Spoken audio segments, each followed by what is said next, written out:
Negara ini, Malaysia adalah negara hebat dan menentukan sama ada kita hebat masa depan atau tidak, anak muda.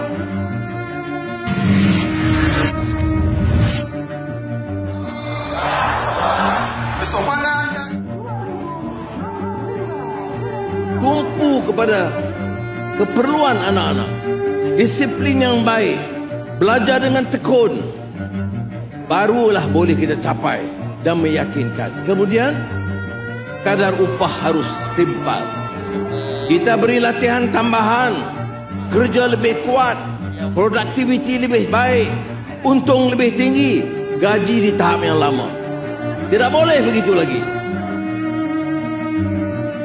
Apa yang tidak boleh kita kesampingkan?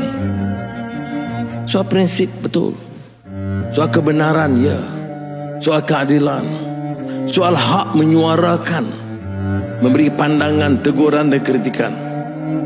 Sistem ini harus kekal dan utuh dengan amalan demokrasi. Kita berdepan bukan saja dengan mainstream media, orang membaca, mengulas, menilai, menegur, tetapi dengan media sosial.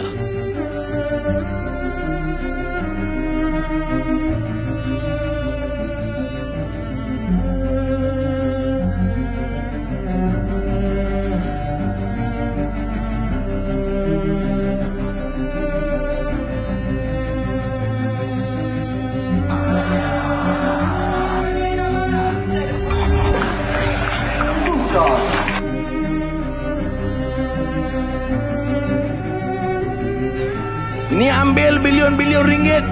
Bila kita ambil tindakan, marah kita pula. Saya nak tanya anak-anak muda, apakah kita harus izin pemimpin rasuah? Apakah wajar kita ambil tindakan kepada rasuah dan ambil wang untuk dicurahkan kepada rakyat? Ini saya tahu jawapannya. Kerana anak muda ini punya pencerahan, semangat dan yakin dan ada ilmu dan daya juang yang tinggi. Yakin!